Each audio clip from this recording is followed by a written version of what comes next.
Hey guys, what's up? So we have a new update on Advanced Server and it's patch 1.6.16.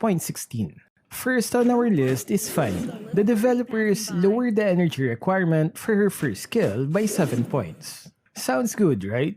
But don't get your hopes up yet, because they also fixed a long-time bug about the cost of energy during flight.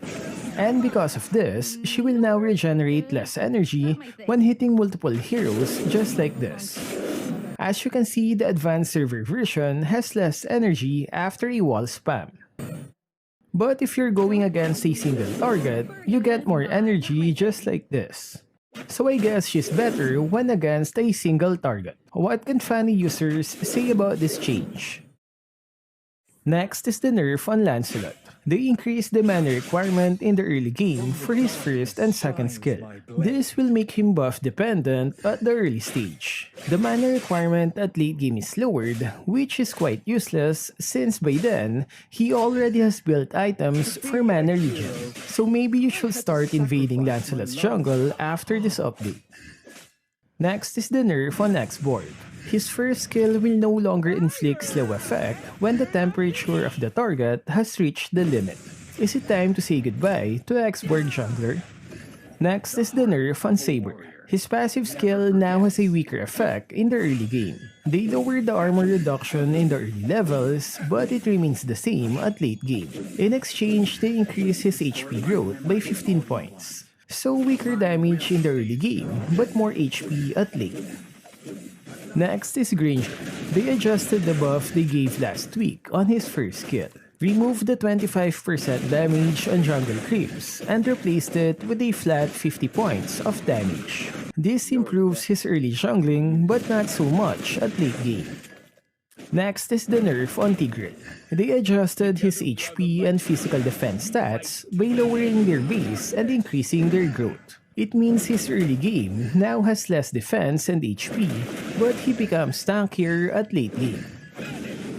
Next is the buff on Kagura. They increased the base damage of her first skill, and the new skill indicator is here to stay. Is it really distracting?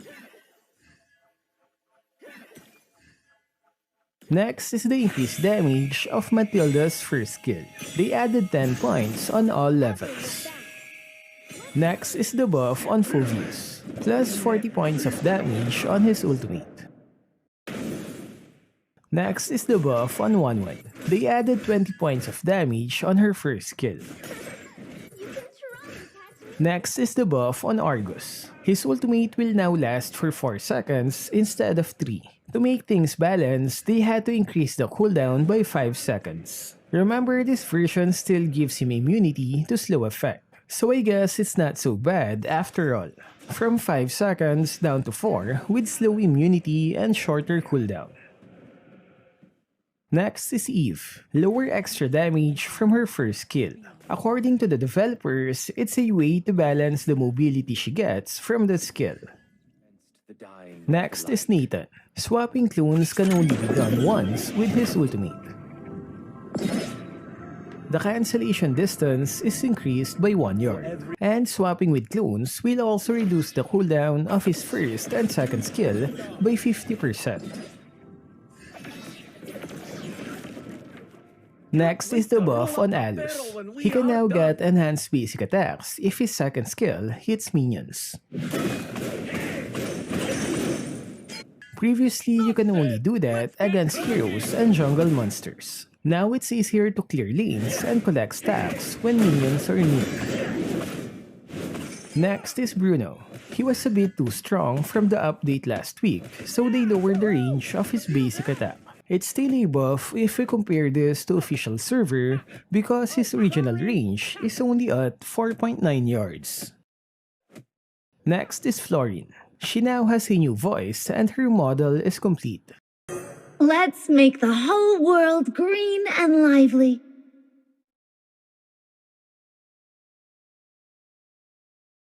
They also made some slight adjustments to her first and passive skill. Next is the item Immortality and the battle spell Execute.